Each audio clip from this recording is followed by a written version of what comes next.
houses in Detroit and my $1 car that I got. There you go. Jeff, thank you so much, Jeff Flock. Thanks, David. Well, speaking of cars, auto racing may not immediately spring to mind when you think about going green, but the Michigan International Speedway is working to change that. Joining us trackside from Brooklyn, Michigan, is International Speedway President Roger Curtis. Roger, thank you so much for being here.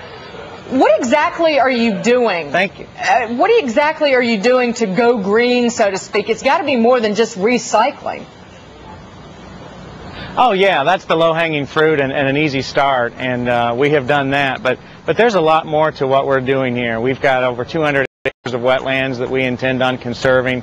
We're the first sports venue in the state of Michigan who's joined with the Department of Environmental Quality here in Michigan to really take a hard look at energy reduction, pollution prevention.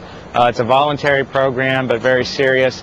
And then I think ultimately our goal here within the next 10 to 12 months is to actually have wind and solar on property to help offset the electrical usage. Well, you're going to be full up this weekend with the 3M Performance 300 on Sunday, but do the fans really care about any of this?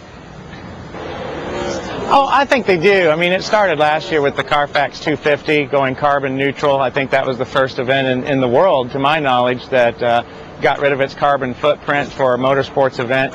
And the fans really do care. It started with the recycling, and I think, to me, it makes all the sense in the world, because if you go back in time to the time of Teddy Roosevelt, John Muir, the original environmentalist, they had the same values that NASCAR fans do. They love the outdoors, they respect the outdoors, the huntermen, fishermen.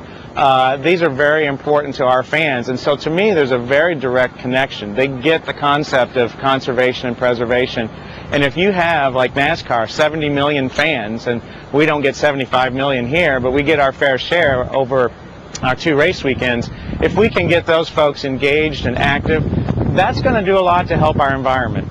It does seem, though, Roger, like a strange juxtaposition, because you're a speedway going green, but the cars on the track get, what, 4.5 to 6 miles per gallon? Well, I don't think so, and here's why. I mean, you know, DuPont's and U.S. Steel's and many other companies in the world, they're doing a lot of green initiatives and doing some tremendous work.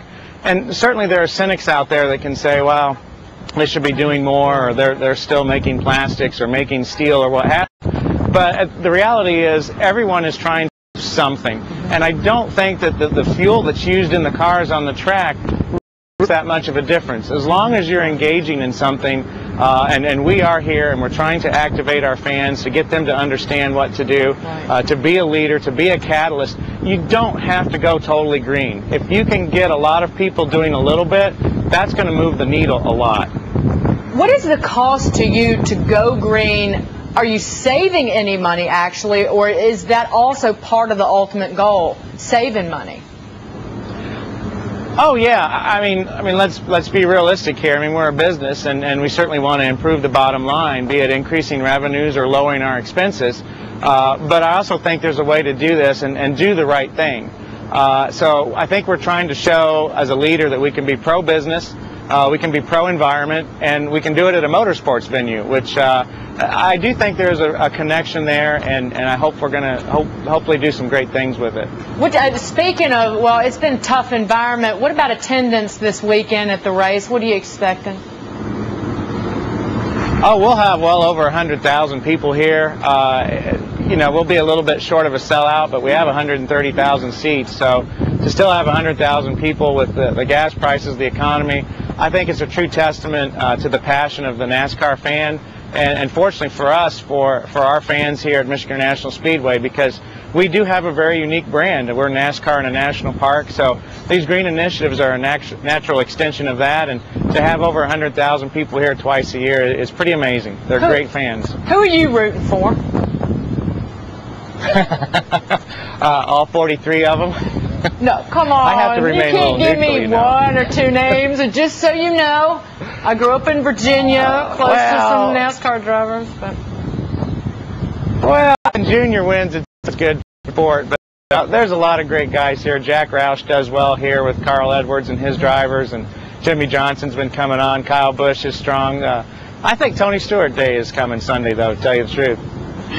Good man. Roger, what about, so you talked about attendance. Are fans spending less at the track, or is spending, you expect it to hold steady? I think it's holding steady, and most certainly in June when we had the 3M Performance 400, or the LifeLock 400, excuse me, getting my races mixed up. When Junior won, the spending went way up. They stayed after the race and bought a lot of souvenirs, T-shirts, so we're finding that that's staying. The fans that are coming out are still spending a lot of money. They're still staying an average. The campers, we have 8,800 campsites. They're staying a long time, an average of 5 nights. So this is a vacation. We're very blessed at Michigan International Speedway to not just be a race, but a real event for race fans. Roger, thank you so much for being here. Speedway President Roger Curtis at the Michigan International Speedway. Hope the weather's good for you and all the fans.